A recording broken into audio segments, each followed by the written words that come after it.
안녕하세요, 김어준입니다. 이명박 정부의 국정원이 김재동 씨가 소속된 다음 기획의 폐업을 유도하는 공작에 국세청도 동원된 사실이 확인됐습니다. 김영근 전 국세청 조사국장과 국정원 직원이 나눈 국정원의 보고서에 따르면 국세청은 촛불 시위를 주동한 세력을 압박하는 차원에서 해당 소속사에 대해 2009년 세무조사를 시행했다. 다시 한번 압박을 위해 세무조사에 나서겠다는 대화가 기록되어 있습니다.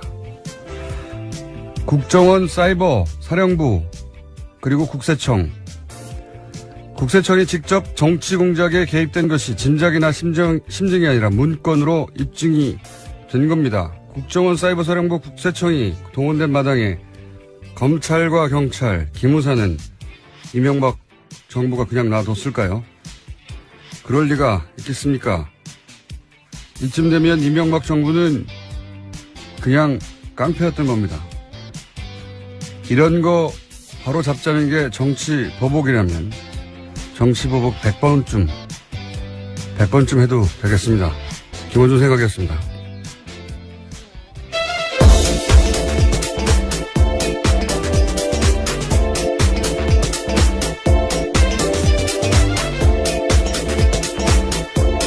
시사인의 김은지입니다. 오프닝을 딱 해보면 오늘은 발음이 70% 세겠다. 40% 이내로 세겠다. 오늘은 한 67% 정도 셀 것 같습니다. 금요일이니까요. 자, 네. 첫 뉴스는요? 네, 어제 청와대가 긴급 기자회견을 열었습니다. 세월호 참사를 박근혜 전 대통령이 보고받은 시점이 조작됐다라고 밝힌 건데요. 박근혜 전 대통령은 이제까지 이렇게 주장해왔습니다. 2014년 4월 16일 오전 10시에 보고받았다라는 건데요. 그보다 30분 빠른 오전 9시 반에 첫 보고가 있었다라는 겁니다. 이 같은 조작은 참사 발생 6개월 뒤에 이루어졌습니다.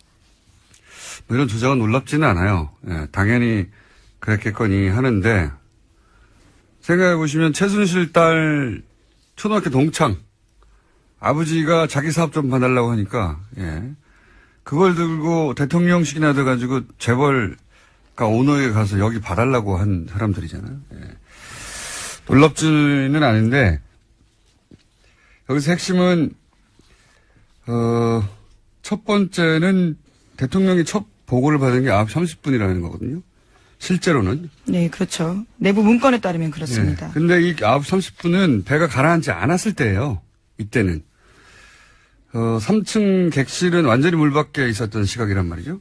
이때 배에 진입해서 구출했으면 전원 구조가 가능했다는 게 이미 사고 당해년도 2014년 검찰 조사 결과예요. 네, 그렇죠. 골든타임이었습니다. 이때 보고를 받고 당장 진입해서 구출하라고 했으면 전원 구조됐던 거예요. 마지막 카톡 메시지가 10시 17분이거든요. 47분간이나 시간이 있었던 겁니다. 이 시간을 다 놓친 거고. 그리고 두 번째는 이제 통화가 됐다고 하는 시간까지 45분이 걸린 거 아닙니까? 그렇게 되면 45분. 무슨 통화까지 45분이 걸립니까? 보고를 하고 나서. 봉화를 하는 것도 아니고 불을 떼어라. 산에 올라가라. 그리고 봉화를 연락해라. 그래야 45분 걸리는 거예요, 요즘은. 그러니까 대통령은 어디서나 연락이 닿는데 당연하잖아요. 국가 비상시에도 즉시 연락이 돼야 되니까. 경호팀이 눈 밖에 나가질 않아요, 절대. 근데 통화가 45분 걸렸다는 건 경호팀도 어떻게 할 수 없는 45분간은 전화조차 받을 수 없는 상황이었다. 그 상태가 뭐냐? 잤냐? 뭐 자는 게 됐습니까? 깨우면 되지? 그래서 이제 여러 차례 언론에 제기됐던 뭔가 시술을 받고 있었던 거 아니냐. 그리고 서로 시술을 받고 있다고 해도 대면 보고도 아니고 전화인데, 그렇게 오래 걸렸다는 건 이 청와대 영내 없었던 거 아니냐. 이런 의혹을 가지는 건 너무 자연스러운 거고요. 그 시간 동안 국민들이 죽어가고 있었기 때문에 저는 이건 끝까지 밝혀야 된다고 봅니다. 반드시 밝혀서 후세에 두고두고 교훈으로 남겨야 되는 사안이고, 단순히 30분을 늦췄다가 아닌 거죠. 왜 늦췄겠어요? 이 시점에 하필 9시 반에 보고받았다는 게 밝혀지면 그때까지는 배가 넘어가지 않았다는 게 명백히 드러나고 그때는 다 살아있었다. 그리고 검찰 발표도 있었거든요. 조사 발표도. 그때 진입했다면 전원 구조했다고. 이거는 끝까지 밝혀야 된다. 그런 시간을 이제 늦췄고, 그리고 재난 컨트롤 타워를 원래 청와대인데 안행부로 바꿨고. 네, 그런 그런 것도 문건 있죠. 조작도 네. 있었습니다. 어제 청와대가 발표한 건이 그게 하나 더 있는데요. 국가재난을 총괄하는 기관을 청와대에서 안전행정부로 불법으로 변경한 문서도 나왔다라고 합니다. 내 책임 아니다 이거죠. 예. 이건 예, 이러한 지시는 또 김관진 국가안보실장이 했다고 합니다. 혼자 했겠어요. 바꾸라고 하니까 바꾼 거지. 놀랍지는 않아요. 놀랍지는 않은데 이제 드러났다는 게 놀랍네요. 이렇게 깔끔하게 지우지 못하고. 들키지만 않으면 뭐든지 했으니까요. 예. 지금까지 드러난 것만 가지고도 충분히 추정할 수 있는 내용이었는데 이때까지는 이제 근거가 없어 추정하지 못하다가 이제는 법적 책임도 져야죠. 예, 아주 공식적으로 공개된 사실이 된 겁니다. 자, 다음 뉴스는요? 네, 또 이제까지 세월호 7시간과 관련해서 그 의혹을 은폐하기 위해서 박근혜 정부가 많은 노력을 했다라는 사실도 알려졌었는데요. 또 관련된 문건도 나왔습니다. 더불어민주당의 이재정 의원이 공개한 내용인데 세월호 특별조사위원회 활동 기간에 작성된 대통령 기록물입니다.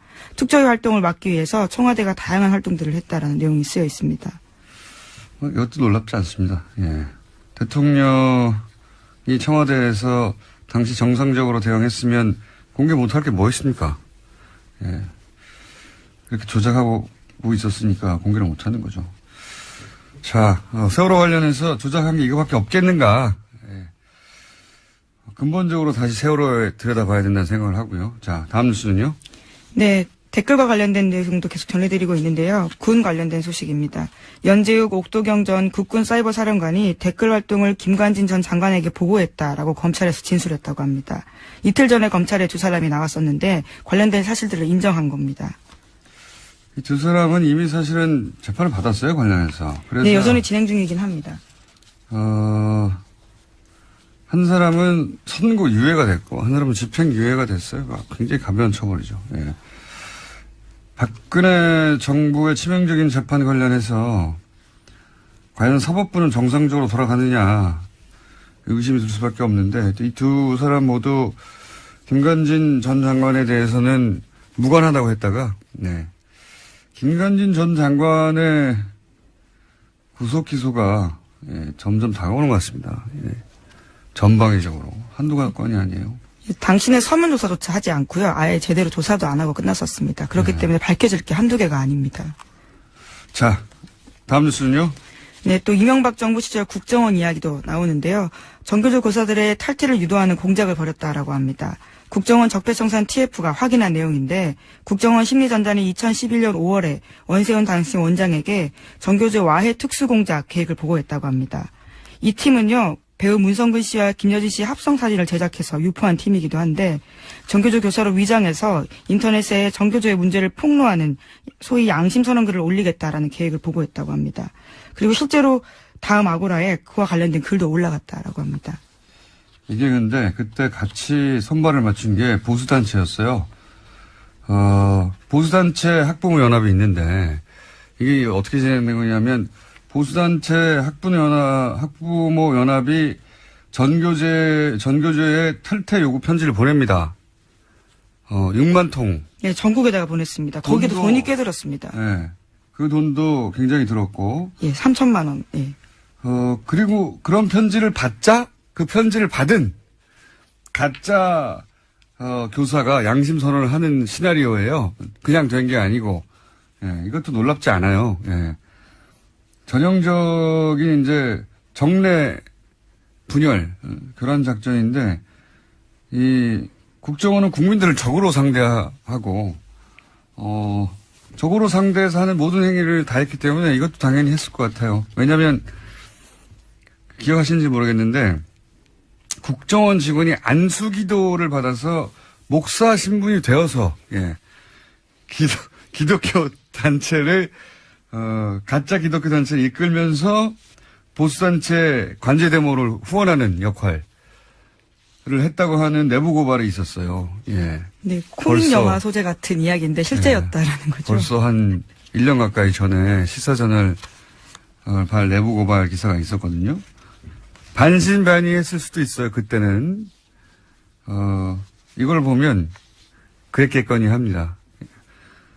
뭐 이렇게 되면 추적하다가 배우가 누구야 했더니 기독교 단체가 하나 나오고 이거 누가 운영하는 거야 했더니 진짜 안수 기도를 받은 목사님이 있는 거예요. 근데 알고 보니 한 발 더 들어가면 그 사람이 국정원 직원인 겁니다. 예. 정말. 그런 국정원 것까지. 직원 스스로도 굉장히 자괴감이 들 것 같은데요. 예. 그런지는 아닌지는 모르겠는데 그러려고 국정원에 들어온 사람은 아무도 없겠죠. 예. 그렇게 했으니 뭐 전교조 교사로 위장하는 것쯤이야 아무것도 아니겠죠. 예. 여기까지만 했겠나 싶습니다. 예. 안수기도 받고 목사 신분이 되어 기독교 단체를 만들어서 그걸 이끌고 그 목적이 관제 데모를 배후에서 지원하는 역할이었다고 하니까 자 국정원이 그랬다고 합니다. 다음 뉴스는요. 네. 시사인이 계속 연례조사하고 있습니다. 신뢰도라고 해서요. 언론, 사회, 정치 관련된 신뢰도 조사를 계속하는데 최근에 나온 신뢰도 조사에 따르면 가장 신뢰받는 방송 프로그램은 JTBC 뉴스룸이었습니다. 그런데 김어준의 뉴스공장의 선전도 눈에 띕니다. 그래요. 네, 6위를 차지했습니다. 다른 방송 프로그램들 순위를 좀 보면요. KBS의 뉴스 9시 뉴스가 2위를 했고요. 그리고 JTBC의 썰전이 3위를 했습니다. 그리고 SBS의 그것이 알고 싶다가 4위고요. 5위가 MBC 뉴스데스크, 바로 그 다음이 김어준의 뉴스공장입니다. 라디오로는 여기 처음 낀 것 같습니다. 네. 근데 제목을 잘못 썼어요, 제가 보기엔. 한국 언론사를 다시 쓴 손석희와 JTBC 뉴스룸이 아니고, 물론 뭐 뉴스를 한 사람만 만드는 게 아니에요. 대단한 인력이 투입되는 종합물인데, 근데 이제 그 인력이 그대로이고, 그 자리에 손석희 사장이 없으면 저는 이 수치는 안 나온다 봅니다. 네. 그래서 제목은 한국 언론사를 다시 쓴 손석희라고 해야 맞다고 저는 봅니다. 예. 손석희 사장 혼자 영향력이 나머지 언론인 다 합친 거 비슷하잖아요. 반칙이에요, 이건. 네, 신뢰도도 높고요. 게다가 또 뉴스룸도 굉장히 높게 나왔기 때문에 그렇게 제목이 뽑혔습니다. 아니 그러니까 손석희 없는 뉴스룸이 똑같은 수치를 내겠느냐? 저는 아니라고 보기 때문에. 근데 이 조사를 이렇게 보면 10년 전 이명박 박근혜 정부 시작하기 전만 하더라도 KBS, MBC 각각 신뢰도가 1, 2였어요. 예, 1, 2위. 근데 지금은 KBS는 JTBC 절반도 안 되죠. 그리고 MBC는 가장 불신하는 매체 네, 2위입니다. 2위. 예. 1위는 뭐 부동의 조선일보고요. 항상 조선일보였으니까. 2위가 MBC가 된 거예요. 여기서 제가 보기에 역사의 아이러니는 보수 정권은 이제 언론을 장악하는 공작의 일환으로 손석희 당시 아나운서를 MBC에서 쫓아냈거든요. 언론을 장악하려고. 그런데 그 공작의 결과가 오히려 보수 정권을 무너뜨리는 언론사 사장으로 가는 길을 만들어준 거예요. 이게 제가 보기에는 아이러니입니다. 그리고 실제로는 MBC라고 하는 가장 신뢰받던 언론사 하나를 죽이는 결과. 예. 이 거대 MBC, 거대 방송, MBC 뉴스 신뢰도가 이제는, 뉴스공장하고 비슷해졌다는 거는. 뉴스공장에 더 분발해야 될 것 같습니다. 뉴스공장의 대단함과, 예, 또 한 가지는, 공작이 일시적으로 성공할 수 있는 듯이 보여도, 예, 세상을 바꿀 수는 없는 겁니다. 결국은. 자, 뉴스공장에 스스로 박수를 보내고요. 예. 네, 또 이게 주간식 설문이어서요. 좀 그런 면에서 좀 눈에 띄는 점들이 있습니다. 그러니까 주간식으로 가장 신뢰하는 하니까 라디오 프로그램 떠올랐다는 거 아닙니까? 이거 어디서 데스투표를 안 하나요? 다음에 기사를 하나 내주세요. 한국 라디오사를 다시 쓰고 있는. 예, 내년에 또 합니다. 연례조사를요. 네, 그런 기사 하나 내주시고 하나 정도 더 할 시간이 있을 것 같습니다. 네, 미국이 유엔 산하기구인 유네스코에서 탈퇴하겠다고 발표했습니다. 트럼프 미국 대통령이 지난해 11월에 당선된 뒤 유엔 및 산하기구 탈퇴 구상이 현실화된 첫 사례입니다. 트럼프 대통령은 기본적으로 다자주의 이런 걸 인정 안 합니다. 예, 다자주의라는 게 다른 국가와 미국이 대등한 관계 틀 속에서 어떤 그 사안에 대한 대처를 해나가는 건데 트럼프는 미국만 생각해 미국 우선주의. 예. 그러니까 이런 유네스코 뿐만 아니라 유엔 자체에 대해서 부정적이고 유네스코를 탈퇴한 거는 철저히 친이스라엘이거든요. 그 트럼프가. 그래서 트럼프가 취임하자마자 이스라엘에서 뭘 했냐면은 그 요르단 강 서쪽, 그 다음에 예루살렘 동쪽에다가 동예루살렘에다가 정착촌을 지었어요. 정착촌. 무슨 정착촌을 지었냐면 거기가 원래 팔레스타인 지역이거든요. 네. 그 지역에다가 이스라엘 사람들 들어가 살라고 정부에서 정착촌을 오랫동안 안 하고 있었거든요. 이거를 왜냐하면 미국에서도 반대했기 때문에 네. 지금 유엔도 반대하거든요. 이거를. 왜냐하면 그렇게 되면 원래 그 약속했던 건 이국가 체제거든요. 이스라엘과 팔레스타인이 공존하는. 근데 팔레스타인 살던 지역에다가 이스라엘 사람들을 다 정착시켜버리면 이게 나중에는 해결이 안 되지 않습니까? 거기 살고 있으니까 주민들이. 그거를 유네스코, 그러니까 유엔이 반대했어요. 반대하는 건설을 중단하라는 결의안을 냈거든요. 네, 그 결의안에 채택된 것에 대한 항의 표시로서 탈퇴를 결정했다고 합니다. 그러니까요. 트럼프 대통령은 국제 평화에도 도움이 안 되고요. 예. 네, 이미 파리 기후 변화 협약도 탈퇴했고요. 유엔 인구 기금 지원도 중단하겠다고 선언한 바가 있습니다. 미친 척하는 게 아니고 미친 것 같아요. 자, 오늘 여기까지 하겠습니다. 시사인의 김은지였습니다. 감사합니다.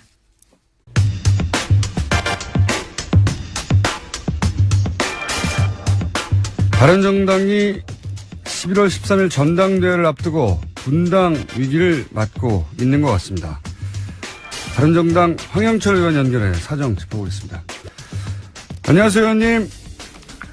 예, 공준영님 오랜만입니다. 네, 오랜만입니다. 반갑습니다. 네, 저도 반갑네요. 네. 의원님 우선 언론에서 그 의원님을 소위 통합파로 분류하고 있는데 이건 맞는 분류입니까?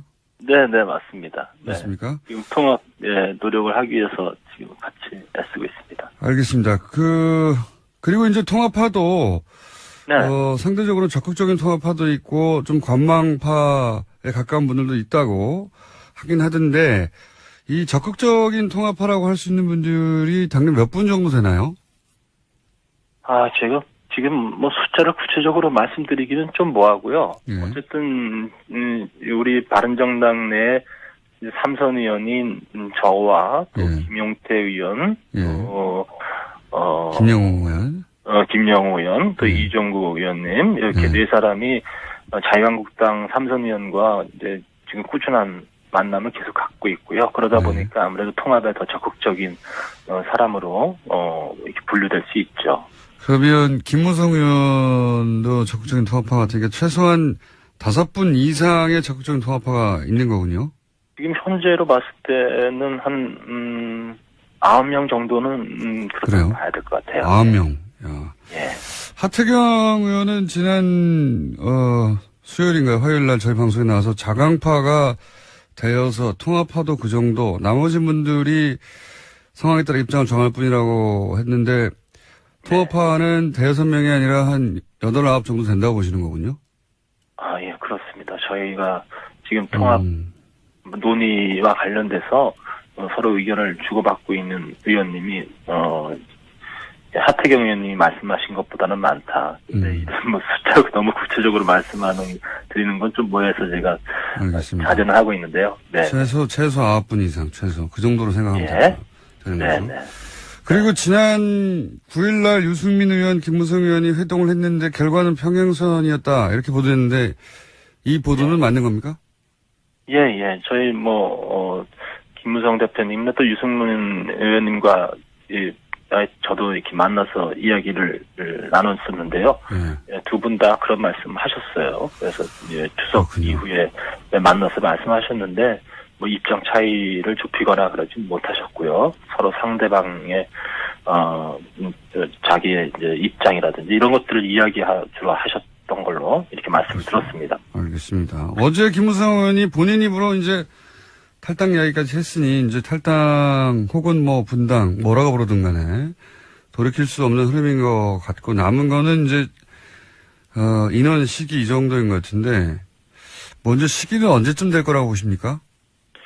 저희 시기는 못 받고 있지는 않아요. 다만 일단 통합 논의가 급물살 탔으니까 이 통합 논의가 동력을 잃지 않고 결과물들을 만들어낼 수 있도록 우리가 최대한 노력하자라는 입장이고요. 저희는 뭐 가능하면 보수 진영의 대통합이라는 그런 명분을 걸었으니까 우리 바른정당과 자유한국당이 당대당 통합 논의를 통해서 온전하게 이제 분열되기 이전에 이런 당의 체제로 갔으면 좋겠다라는 입장을 지금 가지고 있어요. 이게 결론적으로 결과물로 나올 수 있을지는 잘 모르겠습니다만 일단 그렇게 하기 위해서 최선을 다해보고요. 그렇게 되지 않았을 경우에는 통합을 바라는 의원들이 독자적으로 또 이제 행동을 취할 수밖에 없는 상황이 오겠다 이런 생각도 합니다.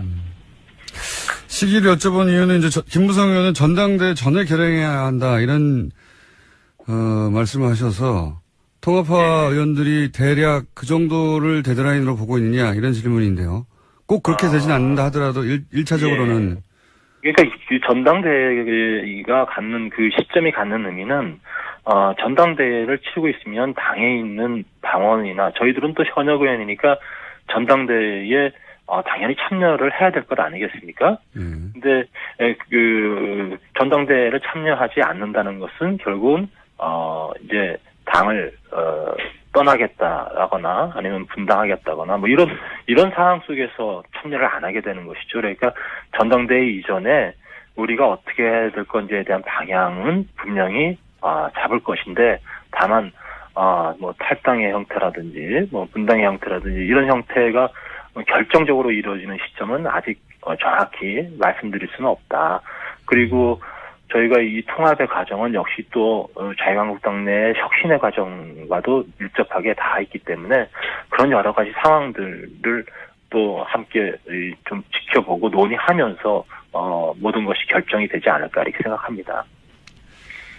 김무성 의원도 전당대회 전을 얘기하고 홍준표 대표도 전당대회 전을 얘기하는 걸 보면 네. 대략 이야기가 그렇게 된 거 아닙니까? 전당대회 왜냐하면 전당대회 참여해 놓고 그때 가서 또 탈당 분당하는 거는 더욱 명분이 없으니까. 네, 제가 지금 드린 말씀이 그거예요. 그러니까 전당대회에 참여하지 않은 않는다면 적어도 그거는 다른 길을 가겠다는 거를 분명하게 입장 표명을 하는 것이기 때문에 전당대회 이전에 어떤 방식이든 분명한 입장 정리는 될 것이라고 보고 있어요. 다만 여러 가지 또 이 통합의 과정 속에서 탈당의 시점, 명확한 그 결행의 시점이라든지 이런 부분들은 아직 결정이 된 바는 없다. 이런 말씀입니다. 전당대회가 중요한 변곡점이긴 한데 그 전에 구체적으로 어떻게 할지까지는 아직 확정된 건 아니다. 예. 네네. 이 정도로 이해하면 되겠습니까? 그리고 네. 그럼 인원은 얼마나 될까요? 전당대회를 전후하여 아까 네. 지금 최소 9명 정도, 최소 9명은 적극적이다 하셨는데 자유한국당 쪽에서는 12명은 넘겨야 소위 이제 국회 선진화법에 따라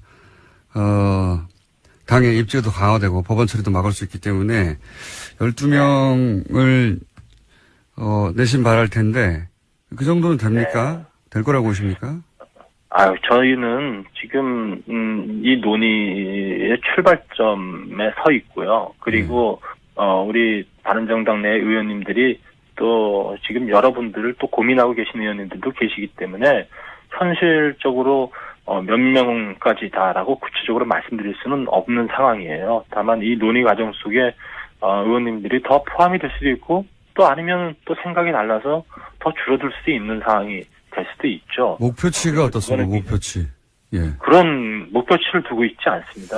뭐 우리 그 많지 않은 의원들인데 꼭 몇 명까지 하자. 그리고 몇 명이 유효한 숫자다. 이런 논의는 지금 의미가 없다고 생각하고요. 그럼 이건 어떻습니까? 제가 이제 이런 질문을 자꾸 드리는 이유가 뭐냐면 숫자. 네네. 물론 뭐 정확하게 모르시겠죠. 근데 제가 이런 질문을 드리는 이유가 홍준표 대표가 처음에는 이제 개별 입당 얘기하다가 이제 형식에 구애받지 않겠다 하고 말을 바꾼 걸 보면 이제 개별 입당은 아무래도 이제 모양이 잘 안 나고 하니 당대당의 통합 모양새를 김무성 대표도 원하는 것 같고요.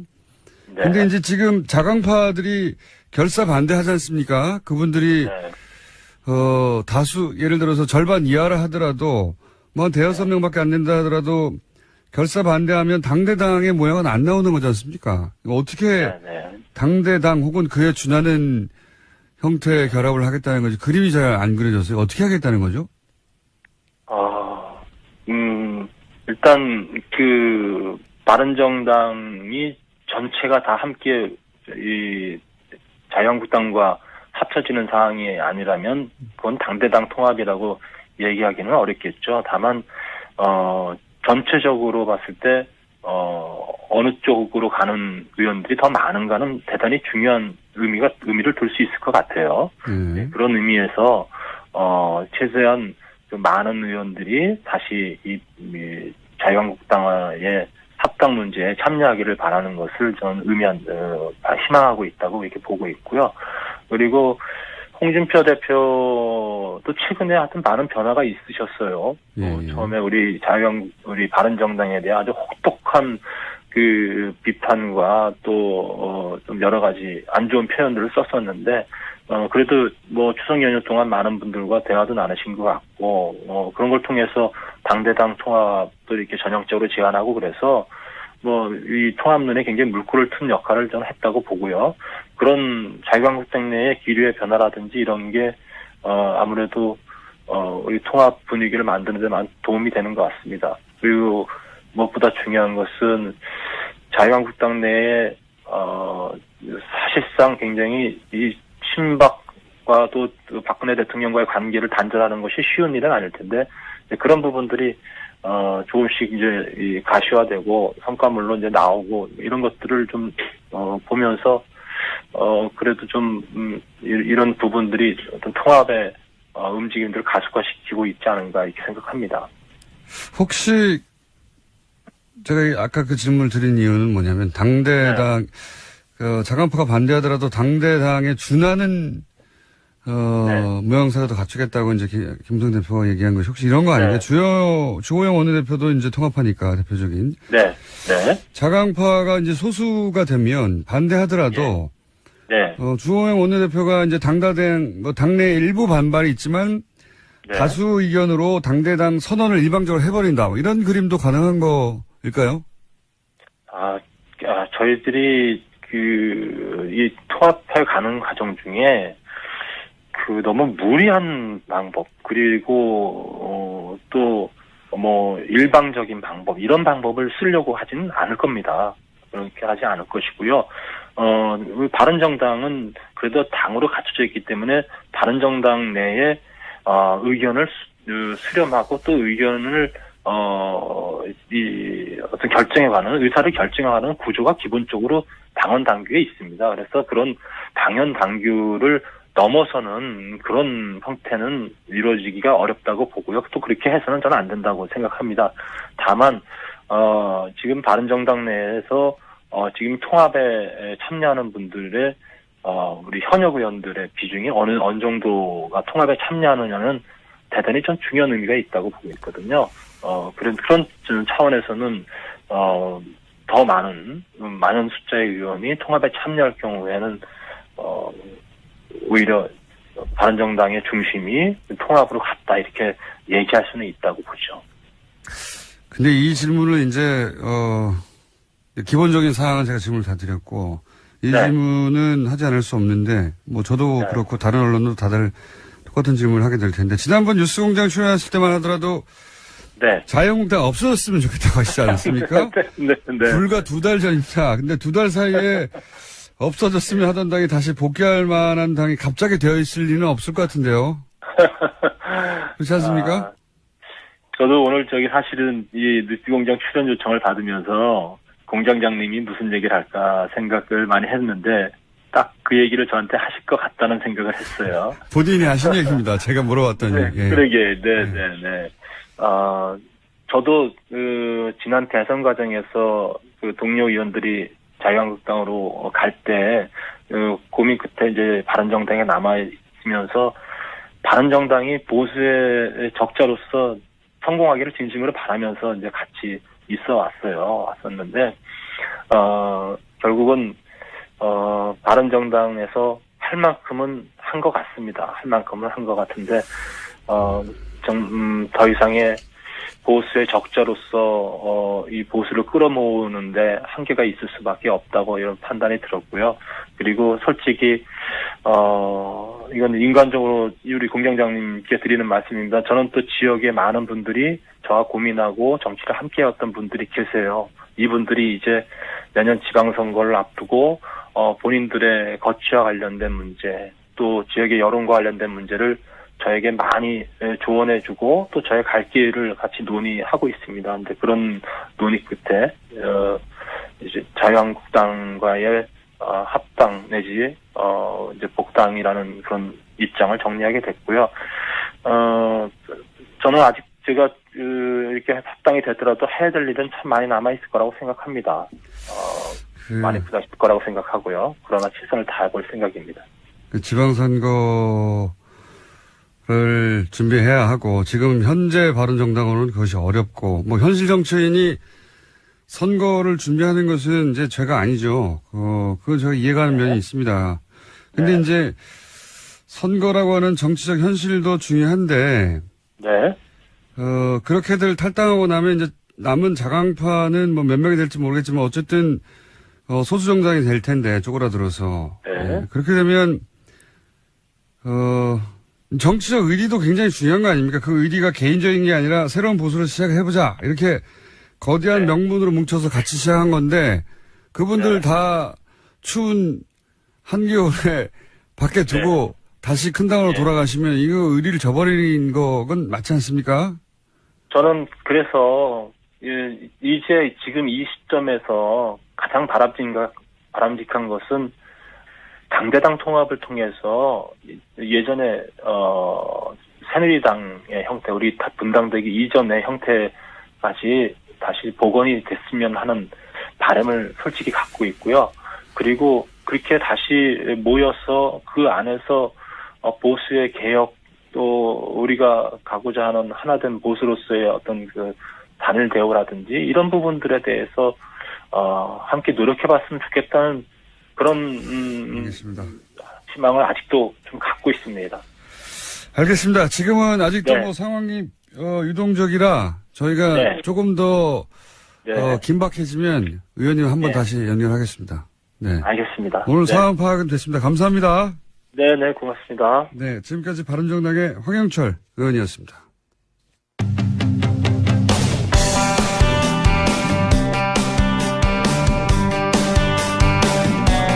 문재인 정부 첫 국감이 시작됐죠. 네, 어제는 여당 더불어민주당 국감 전략 들어본 데 이어 오늘은 자유한국당 입장 들어보겠습니다. 정태옥 죄송합니다. 원내 대변인 전화 연결됐습니다. 안녕하세요, 의원님.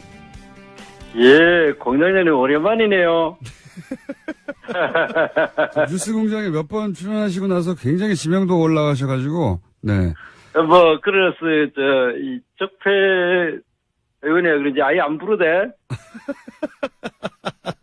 아닙니다. 저희 자유한국당 의원들 많이 섭외했는데 다들 바쁘시거나 안 나오시더라고요. 예. 의원님도 지금 전화로 하시는 거 아닙니까? 바쁘시다고, 예. 예. 요즘 잘 안 나오시려고 하는데 많이 나와주세요. 예. 자, 우선 첫 번째 국정감사, 자유한국당이 중점적으로 파고들 전략 포인트는 어딥니까? 정리 좀 해주시죠. 뭐, 전략 포인트라기보다 어제 하루 국감했잖아요. 네.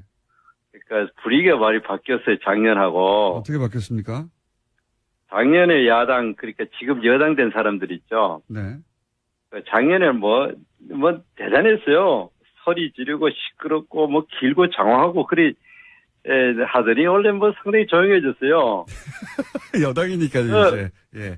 여당이라서 그런 것도 있겠지만은 뭐 지난 5개월 동안 워낙 이 정부가 죽서 나와가지고. 죽서 나서. 예, 뭐 한 이야기 별로 없겠죠. 그러니까 뭐 조용해요. 맨날 하는 이야기가 이번 국감 때 보면 뭐 정권 내준 지가 5개월도 넘은 정부 이야기 계속하고 또 뭐 9년 됐는 전 대통령 이야기 계속하고 이 사람들 마치 그 과거사 캐기 남 뒷조사하기 흥신소 차린 것 같아요 이제는. 네. 그런 분위기가 바뀌었다는 걸 먼저 그럼 이야기합니다. 자유한국당은 작년에는 이제 여당으로서 방어하다가 거꾸로 이제 민주당이 그랬듯이 막 소리지고 그런 전략 아닌가 이번에는? 조용조용히 합니까 뭐 우리는 그냥? 워낙 자유한국당 기본적으로 사람들이 여당 체질이 돼가 조용하고 차분하고 이야기에 국감에 임했죠. 조용하고 차분한 게 할 말이 없어 그런 건 아니고요. 예. 뭐 할 말 많죠. 이 정부 지난 5개월도 했는 거 보면 뭐 그냥 다 그 자체가 지적사항이죠. 그렇겠죠. 예. 자유한국당 입장에서 예. 보기에는 모두가 다 예. 지적사항이겠죠. 그래가지고 뭐 할 이야기 참 많은데 그래도 우리는 절제하고 이야기했죠. 예. 의원님 예. 가끔 나와주십시오. 예. 아유 그뭐 불러주세요. 저희가 모시려고 하는데 자유한국당이 워낙 잘 안 나오십니다. 자 그러면은 예. 문재인 정부의 무능 중에서 특히 어떤 부분을 집중 공략하는 겁니까? 일단 가장 큰 것이 이 정부는 우리 국민들이 먹고 사는 문제, 민생, 일자리에 대해서 전혀 관심을 기울이지 않고 오로지 독선과 독주로 언론을 장악하려고 한다라든가 그다음 과거 정부에 대한 정치 보복에 너무 매몰되어 있다. 그리고 또 대북 관계나 대외 관계에 있어가지고 제대로 대응하지 못하고 왔다 갔다 한다. 왔다 갔다 한다는 말 표준말로 하면은 우왕좌왕이고 경상도 사투리 하면 왔다리 갔다리 하는 거 아닙니까? 하루는 강력하게 북한을 제재한다 했다가 바로 그 다음날 잉크도 안 말랐고 목소리도 귀에 쟁쟁한데 바로 대화 협력한다. 이런 거를 네. 우리가 제대로 지적하자. 네. 지적하자는 것이 아니라 거기서 대안도 제시하고 그렇게 하자는 게 우리 입장입니다. 알겠습니다. 언론 장악을 시도한다고 하셨는데 언론 장악은 네. 구체적으로 어떤 걸 두고 말씀하시는 겁니까? 그러니까 지금 여러 가지가 있는데 공영방송이나 민영방송에 대해서 정말 길들이기 하고 네. CEO들을 갈아치우기 위한 집요한 작전을 하고 있지 않습니까? 처음에 이 정부가 출범하자마자 5월 달에 EBS 사장 갈아치우고 그다음 방통위원 그분 이름 뭐죠? 그분을 차관으로 빼면서 빼가고 그다음 MBC 사장에 대해서 체포영장 발부하고 지금 KBS, MBC의 이사들 그냥 노동조합이나 학생들 동원하고 이래 해가지고 사퇴시키는 거 아닙니까? 노조를 동원했다고 하셨는데 그거는 잘못 말씀하시면은 이제 노조로부터 고소고발 당할 것 같은데요. 노조를 정부가 동원한 게 아니라 노조가 견디다 못해 자발적으로 나온 거 아닌가요? 그래요? 예. 그러니까 여러 가지 이제 판단이 있겠죠. 예. 그렇게 갑자기 물러서시네요, 또 쉽게. 그런데 그 이야기 하는 겁니다. 그게 왜 그렇게 이야기하냐면은 민주당에서 발견된 언론 장악 문건에 그대로 있는 거예요. 거기에 보면은 이 사전에 여러 가지 정리 작업을 한다.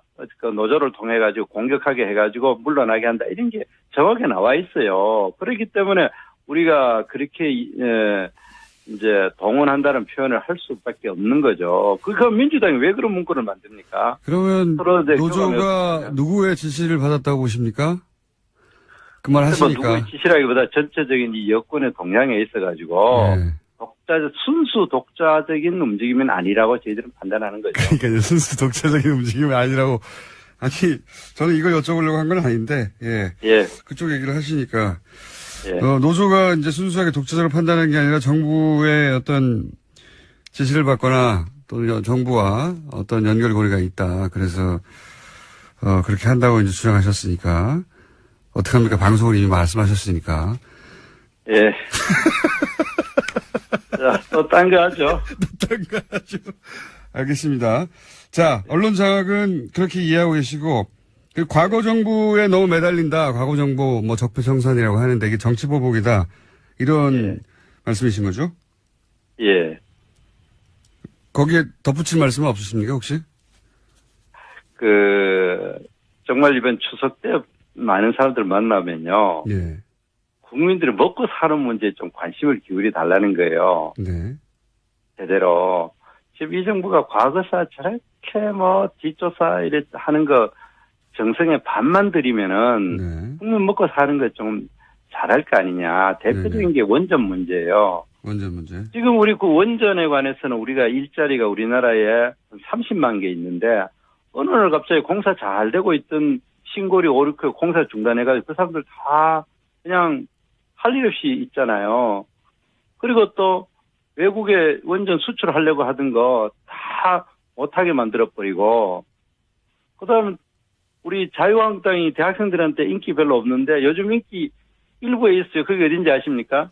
일부. 원자력 전공하는 학생들 예. 맨날 자유한국당 찾아와요. 이거 좀 자기들 살려달라고. 예. 왜 우리 멀쩡하게 밥 먹고 잘 사는 사람들 밥그릇을 그렇게 정부가 뺐습니까? 일자리 만드는 그 정권 되겠다고 그렇게 이야기 안 해놓고 멀쩡하게 가만히 있는 공사 잘 하고 있던 거 중단해버리고 외국 수출 잘 되고 있는 거 못하게 만들어버리고 그다음에 있는 일자리 없애버리고 그러면서 일자리 만든다고 이야기하는 거 그게 무슨 일입니까? 그뿐만이 아니고 정부가 먹고 사는 문제 경제 성장에 대해서는 이 정부가 이야기하는 게 뭡니까? 소득주도 성장론이었지 않습니까? 네. 소득주도 소득주도 성장한다고 그 비정규직 정규직화 한다 최저임금 인상한다 해가 중소기업 다 어렵게 만들고 정부 돈으로 이리저리 산타클로스 같이 돈 막 그냥 수십 조씩 나눠준다 그러다가 갑자기 며칠 전부터는 혁신주도 성장이라고 이름을 바꿔 나와요. 네.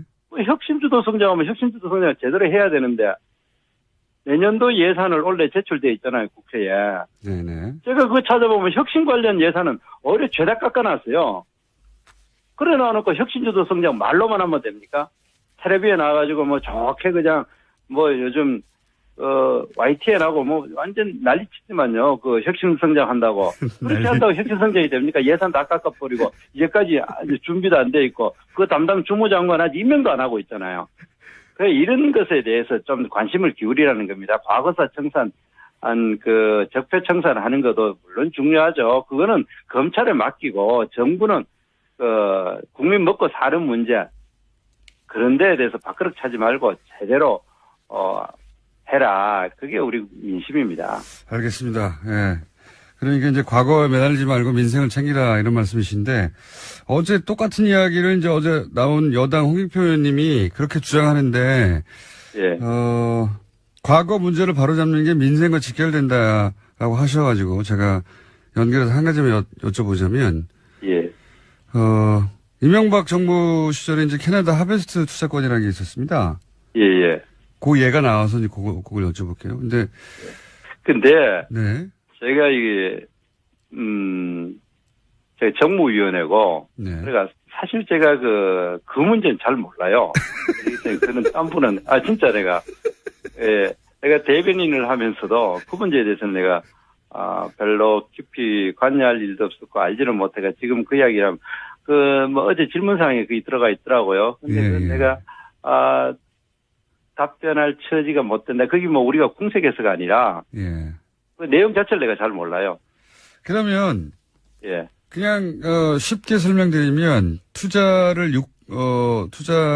큰 투자를 하러 갔는데 근데 이제 갔더니 그 하베스트라는 회사가 갑자기 부실 회사 하나를 끼워서 팔려고 했어요. 그러자 당연히 석유공사 사장은 말도 안 된다고 거절하고 한국으로 돌아와서 공항에 내렸는데 공항에 내렸더니 이제 최경환 장관이 만나자고 해가지고 만나고 나서 이제 철수를 지시합니다. 사장이 1시간 만에.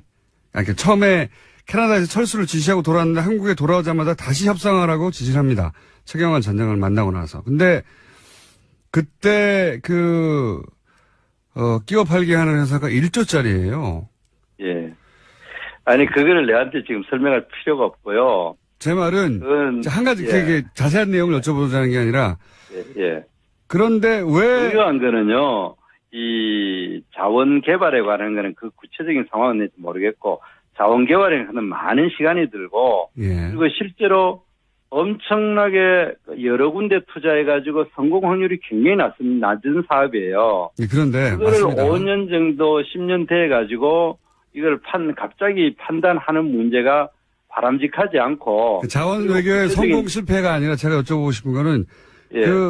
그렇게 노하고 돌아온 사장이 최경환 장관을 만난 다음에 1시간 만에 1조짜리를 태도를 바꿉니다. 1시간 만에. 예. 즉흥적으로 저는 했다는 그때 그 구체적인 정황이 어떤 이유가 있는지 그건 따져봐야 되겠죠. 그리고 거기에 대해서 잘 모르신다고요? 비리를 이야기할 게 아니라 만약 문제를 의혹을 제기할 게 아니라 비리가 있다면 수사를 하면 되죠. 수사를. 지금 이 정권은 정권을 갖고 있지 않습니까? 그러면 될 일이지. 그런 문제를 수사를 해서 나온 내용이거든요. 의원님? 그러면 처벌하면 되죠. 다음 주에 한번 나와주세요. 예. 알겠습니다. 처벌해야죠, 그러면은. 정태욱. 김어준의 뉴스 공장. 나오셨습니다. 안녕하십니까. 예, 안녕하십니까. 최근에는 이제, 다스를 저희가 계속 해보고 있습니다. 예. 오늘도 연이어서 전 요즘 계속 다스는 누구 겁니까 묻고 있는데 아직 아무도 답변을 안 해주고 있습니다. 네.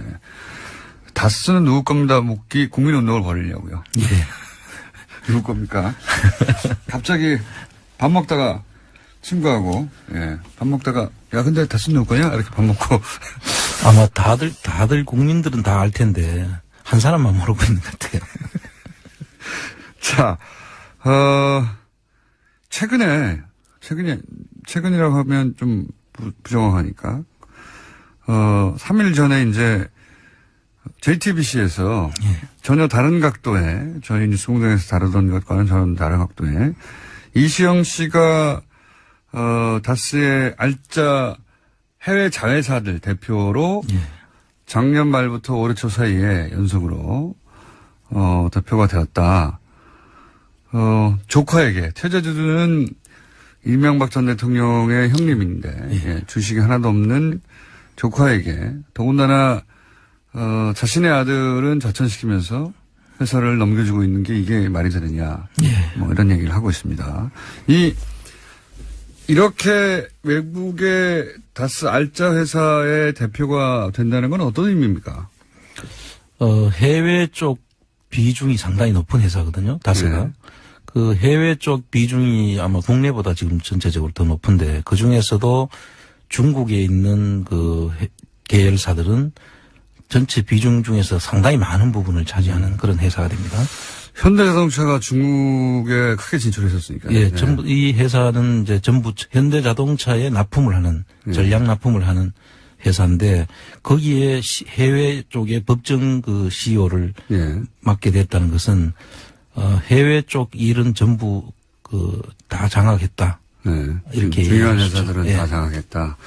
그러면 다스 본사 국내 법인보다 해외 법인 쪽으로 힘의 균형이 계속 옮겨가는 추세인 겁니까? 지금 흐름으로 보면 그렇게 지금 이해가 될 수 있습니다. 그러면 이건 어떤 의미입니까? 국내 다스 같은 경우에는 회계, 자금, CF라고 하죠. CFO라고 그러죠. 예. 회계 자금 담당을 이제 또 이시영 씨가 돈 관리가 사실은 가장 회사에서는 핵심인데 이 회사의 경우에는 이제 전량 현대 자동차에 납품을 하기 때문에 사실 영업은 그렇게 중요한 의미가 없습니다. 보통 회사는 영업과 이제 자금 관리 이 두 개가 양대 축인데 영업은 이미 이제 그 전량 납품하는 게 돼 있는 것이니까 그 중에서 그 CFO로서 자금 관리를 다 맡았다는 것은 실질적인 회사를 전부 장악했다. 이렇게까지도 볼 수 있습니다.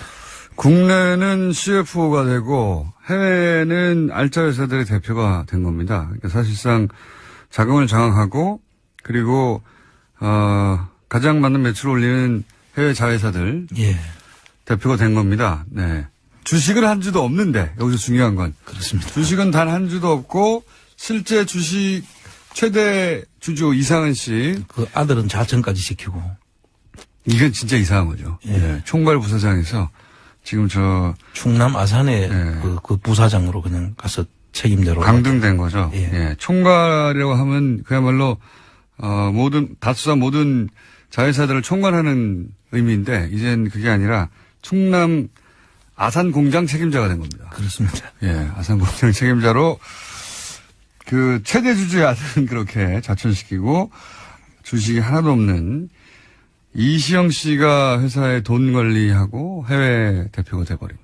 이거는, 상식적으로 말이 안 되는 거죠. 그렇습니다. 예, 전혀. 자기 회사를 남한테 주는 거죠. 예. 모든 국민들이 짐작할 수 있는 대목이죠. 이 부분. 사촌 동생한테 밀려나고 있는 겁니다. 예. 예.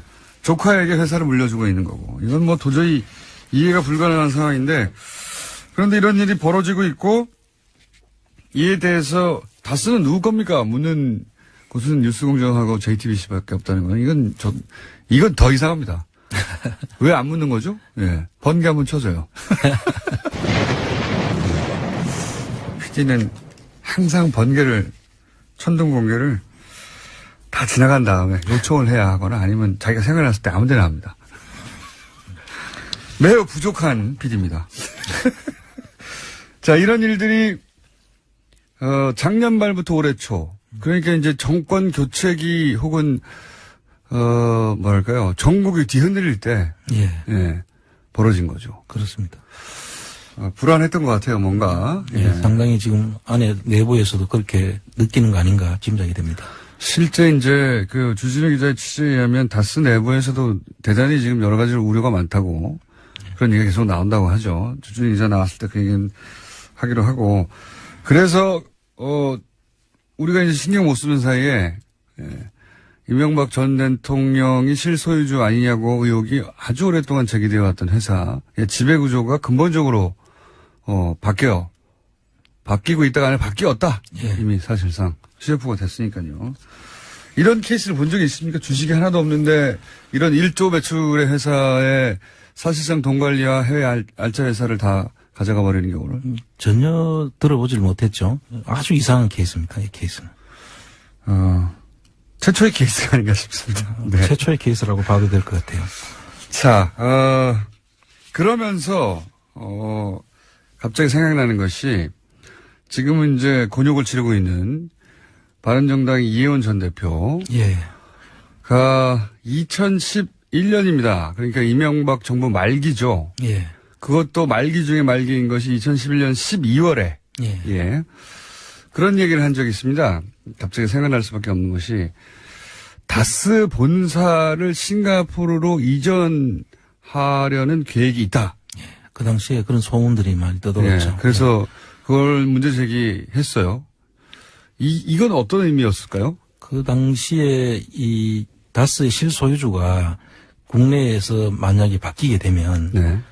사람들이 다 짐작을 할 수 있지 않겠습니까? 그래서 100% 이제 드러나는 것이 되죠. 그러니까 해외로 옮겨서 예. 실제 주식 정권이 바뀌기 전에 넘기지 않을까 하는 그런 의심들을 했었죠. 그러니까 다스의 실소유주 논란이 계속 있고 대통령이 있을 때 이 문제를 해결하기 위해서 실질적인 본사를 싱가포르로 옮겨버리는 작업. 예, 그런 의심을 했는데 사실은 이제 현대차의 전략 납품을 하는 회사이기 때문에 현대차가 국내에 있는 한 예. 그걸 본사를 옮긴다는 것은 사실 너무 맞지 않으니까 너무 말이 안 되니까 이게 성사가 되질 않았던 것 같아요. 그리고 또 이런 소위 이제 지적하는 주목하는 시선이 생기다 보니까 못한 게 아닌가 싶습니다. 그렇습니다. 예. 이 발상 자체도 말이 안 되죠. 예. 회사는 현대자동차는 누구나 다 알듯이 대한민국 회사인데 거기에 전략 납품하는 회사의 본사가 한국에 있다가 싱가포르로 이사 간다는 게 말이 안 되지 않습니까? 그래서 조금 더 진전을 시켜보면 지금 그때 성공을 못하고 네. 지금 해외 계열사들이 지금 사실 전체적 비중이 더 크거든요. 네. 국내보다도 해외 계열사가 13개가 있는데 그중에 비중이 큰 데를 점점 이제 이시영 씨 법정 대표로서 이제 등기를 이전하면서 궁극적으로는 해외 쪽을 승계를 시키면 결과적으로 승계를 하는 효과가 있지 않나. 이렇게 지금 저는 추정을 하고 있습니다. 그러니까 국내 회사, 국내 본사. 예. 본사 역할이라든가 이런 걸 점점 좀 줄여나가고 국내에서 문제가 많으니까. 예, 그렇죠. 예. 해외로 실질적인 회사 본사 기능을 점점 이전해서 결국은 이제 해외만으로도 움직일 수 있는 회사를 만들어가는 거 아니겠냐. 그럴 수 있습니다. 싱가포르하고 연결해 보자면 그때는 실패했고 예. 싱가포르로 의존하는 것이 혹은 뭐 그런 계획이 있었다 하더라도 이제 실행되지 않았고 이제는 이제 중국 쪽에 공장을 여러 개 세웠는데 중국 쪽으로 힘익용을 옮겨가서 국내 기능은 축소하고 그래서 이제 국내 소유 지분이 어떻게 되든 그건 상관없이 해외에서 사실상 모든 운영을 하게 되는 이렇게 힘입축을 옮기는 걸로 아니냐 이렇게 의심되신다는 거죠. 그런 의심이 되고 지금 현재 밝혀진 것은 JTBC에서 보도한 내용은 중국인데 예. 브라질 그다음 인도네시아 인도 그다음 그 미국 이런 데도 지금 다른 그 계열사들이 있습니다. 해외 법인이 있는데 그쪽도 전부 다 한번 등기부등본을 띄보면 예. 어떻게 움직여지고 있는지를 한번 알 수가 있겠죠. 하하. 자, 그렇게 이제 다스가 실소유주 논란이 국내에서 있는데 그런 실소유주 논란 때문인지 아닌지 저희가 단정을 할 수는 없으나 회사의 기능을 해외로 옮겨가는 과정이 아니겠는가. 예.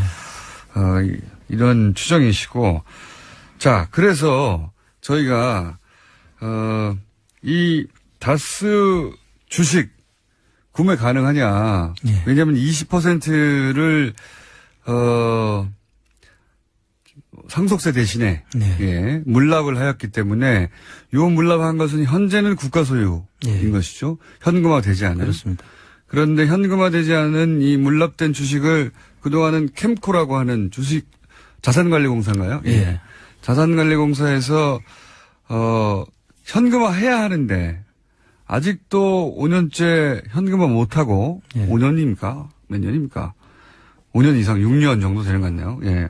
현금화 못하고 주식으로만 보유하고 있어요. 이것도 이례적인 거죠. 그렇습니다. 예. 네.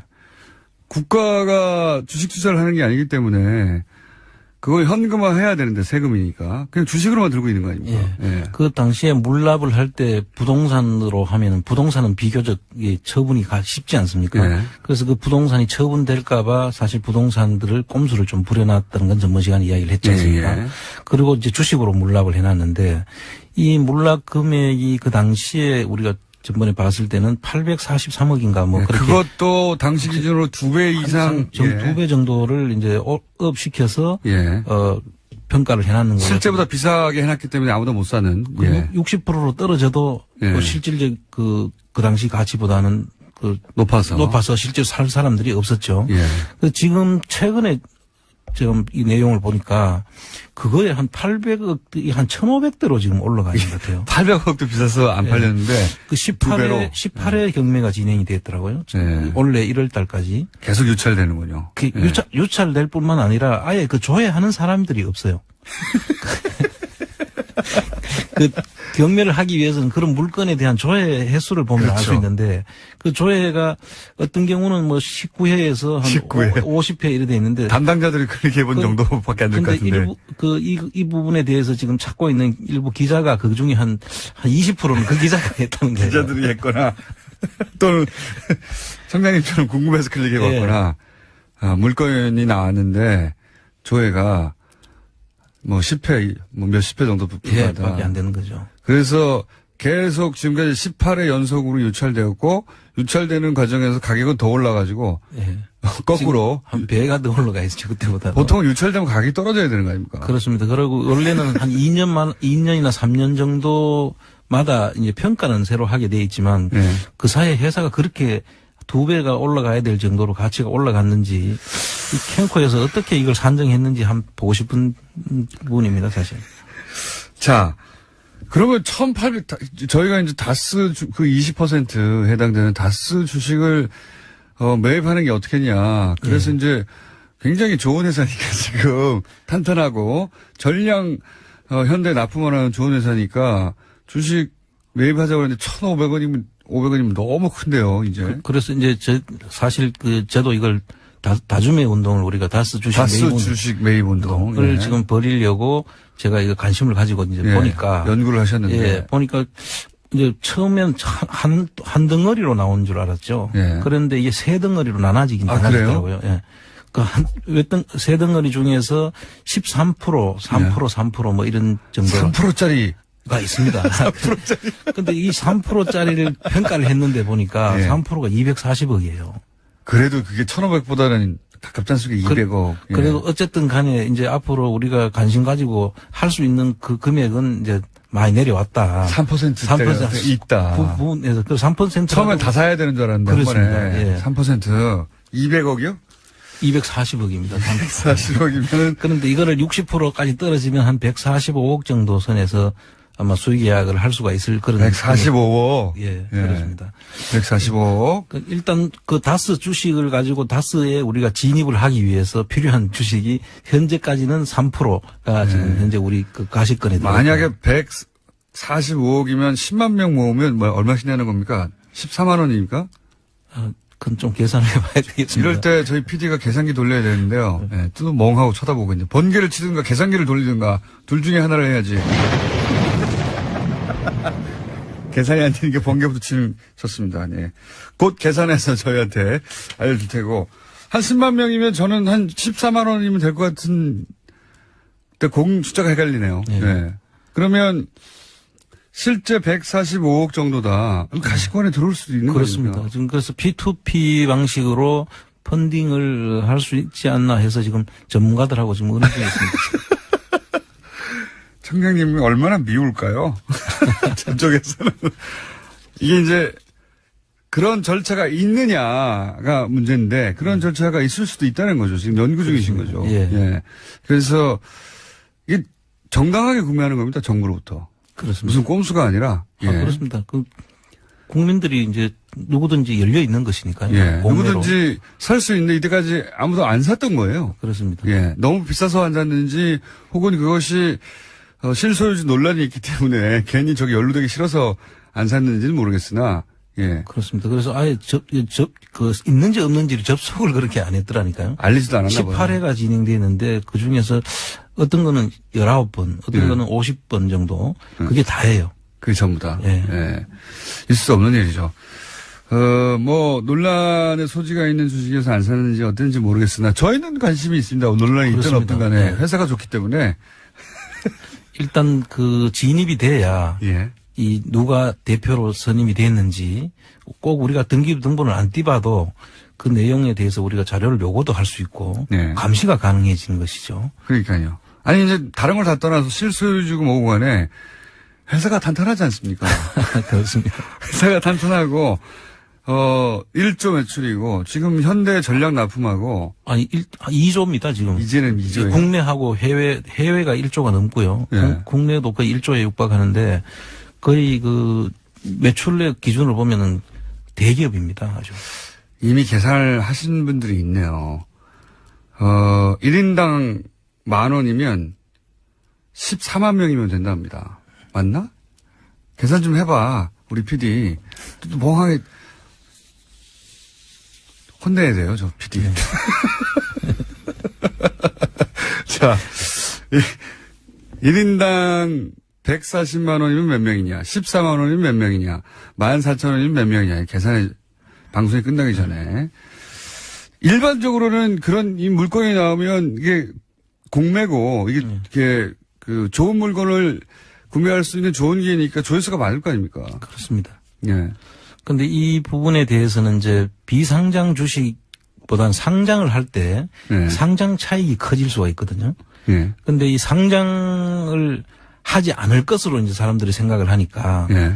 아마 쉽게 이걸 그 돈만을 목적으로 하는 것 같으면 여기에 쉽게 들어오기는 힘들겠죠. 예. 근데 저희들은 지금 돈만을 목적으로 하는 건 아니잖아요. 경제에 기여하고 경제 정의에 기여하고 정의를 세우는 것이니까요. 14만 원이면 10만 명 맞네요. 14만 원이면 10만 명 맞습니다. 예. 예. 그런데 막 목표하신 145억이 되려면 유찰이 계속돼야 되는 거 아닙니까? 그렇죠. 그 지금까지 계속 유찰이 됐으니까요. 뭐 크게 달려든 사람들이 하나도 없었으니까. 근데 저희가 이 방송하면 혹시 실소유주가 누군지 모르겠는데 실소유주가 갑자기 사버리는 거 아닐까요? 그것도 저희들이 원하는 바죠. 어떤 돈으로 샀는지를 볼 수가 있으니까.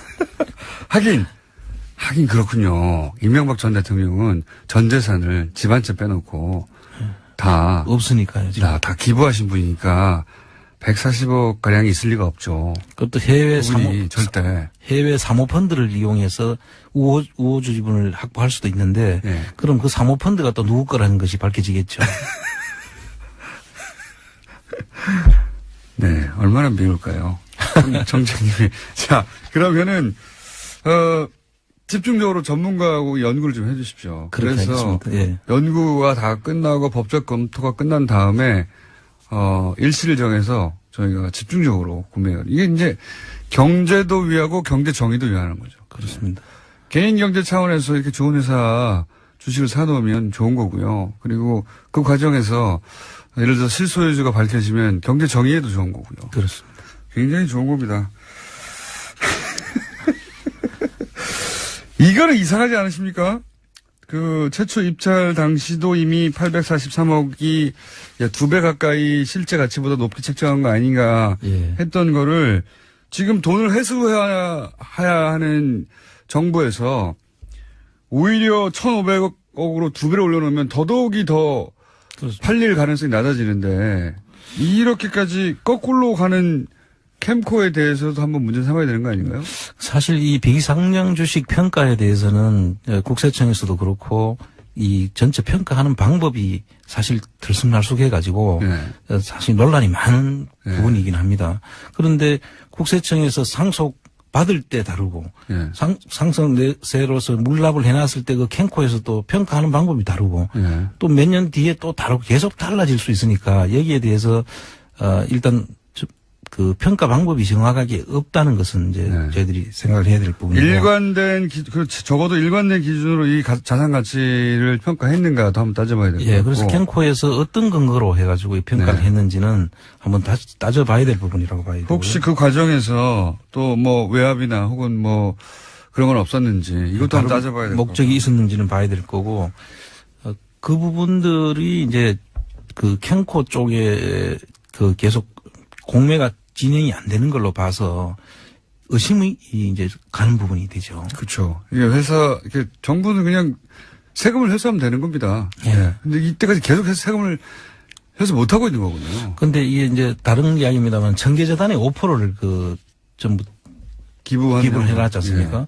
그럼 이게 지금 3%가 한 240억 정도를 평가를 했으면은 청계재단의 주식 5%는 한 뭐 400억 정도 평가가 되지 않습니까? 청계재단은 부자군요. 예, 거기에 청계재단에서 그걸 팔아가지고 그 이자만 놔둬도 1년에 한 뭐 12억 정도는 될 수 있는데 지금 그걸 저기 쪼가리로 들고 있어요. 지금 그냥 들고 있는 겁니다. 네, 그것도 말도 안 되는 거죠. 예. 이런 부분들이 이제 전부 다 새로 이제 봐야 될 부분들로 이제 바뀌었다 이렇게. 네. 재단의 입장에서는 그냥 주식 들고 있으면 뭐 합니까? 그렇죠. 그거 팔아가지고 400억 정도. 은행에 넣어놔도 이자가 한 12억씩 나오는 그렇죠. 거예요. 매년 12억씩 나오는 것을 안 하고 있는 거예요. 종이 쪼가리 들고 있는 거예요. 이것도 말도 안 되는 거거든요. 그렇습니다. 예. 말이 안 되는 게 너무나 많지만, 저희는 말이 되는 행위, 훌륭한 주식을 구입할 수 있는 기회를, 안홍구 청장님이 지금 연구 중이시기 때문에 검토가 끝나는 대로 저희가 방송에서, 알려드리도록 하겠습니다. 이것은 다른 목적은 없고, 경제와 경제 정의를 위한 것이다. 자, 지금까지 오늘 여기까지 할까요? 예. 얄미운 안홍구 청장님이었습니다. 감사합니다. 예, 감사합니다.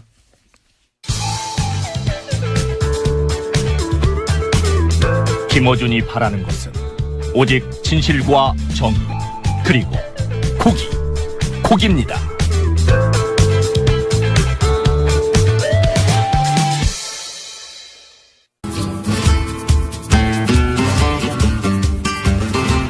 자, 까칠미식과 저희가 알고 있던 음식에 관한 상식과 음식이 전통 음식이 아닐까 하는 이런 막연했던 애틋한 마음들 다 붕괴시켜버리는 파괴자 황교익 마이클램스 나오셨습니다. 안녕하십니까? 안녕하세요. 예. 그 파괴자라기보다는 전통을 그 제대로 바로 세우는 이런 쪽으로 좀 이야기를 해주는 게 어떨까요? 그렇게 못하겠습니다. 오늘은 어떤 음식이 무너집니까? 그 막걸리 이야기를 하려고 해요. 네. 그 최근에 뭐 뉴스를 보니까 막걸리가 또 잘 안 팔리고 있다. 3년 연속 네. 계속 그 소비량이 하향세에 있다. 수출도 제대로 안 되고 있다.